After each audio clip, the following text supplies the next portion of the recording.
Hi hello నమస్తే, నేను మీ Reddy Prasad Bahrain. So మన బెహ్రెయిన్లో సైరన్స్ చాలా ఎక్కువగా మోగుతున్నాయి.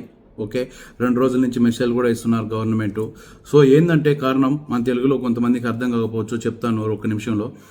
సో ఇరాన్కు ఇజ్రాయెల్కు మధ్య ఒక యుద్ధం జరుగుతుంది. వాళ్ళ కొన్ని అన్ని కారణాల వల్ల యుద్ధం జరుగుతుంది. సో అమెరికా వాడు ఇరాక్కు ఇట్లా వాళ్ళపైన మిసైలు పెద్ద పెద్ద న్యూక్లియర్లు పంపొద్దు అని ఇస్తే వాడు వినకుండా వేస్తున్నాడు ఇజ్రాయెల్ పైన అని చెప్పేసి అమెరికా వాడు చెప్పిన వినలా. కాబట్టి మళ్ళీ ఇరాక్ ప్లస్ అమెరికాకు యుద్ధం జరుగుతుంది. సో అందువలన ఇప్పుడు మనకు చూస్తున్నారు సైరన్స్ బెహ్రెయిన్ మొత్తం అవుతున్నాయి. ఏం జరిగిందంటే అక్కడ ఇరాక్ ఈ అమెరికా దళాలని, ఈ అమెరికా స్థావరాలని ఇది ఉంటుంది కదా, ప్రతి కంట్రీలో అమెరికా వాళ్ళు సపోర్ట్ కోసం పెట్టుకుంటారు, దానికి దీనికి కొన్ని లావాదేవీలు. సో వాళ్ళ దళాలని ఖత్తర్లో కూల్చేశారు. ఇరాకోడు మిసైల్ పంపించి ఖత్తర్కి వాళ్ళ దళాలని కొన్ని కూల్చేశాడు అమెరికా వాళ్ళది. సో దానివల్ల మొత్తం సైరన్ మోగుతున్నాయి. ఓకే, బెహ్రెయిన్కి కూడా చెప్పలేం, ఎందుకంటే కానీ ఎవరికి ఏం ఎఫెక్ట్ ఉండదు.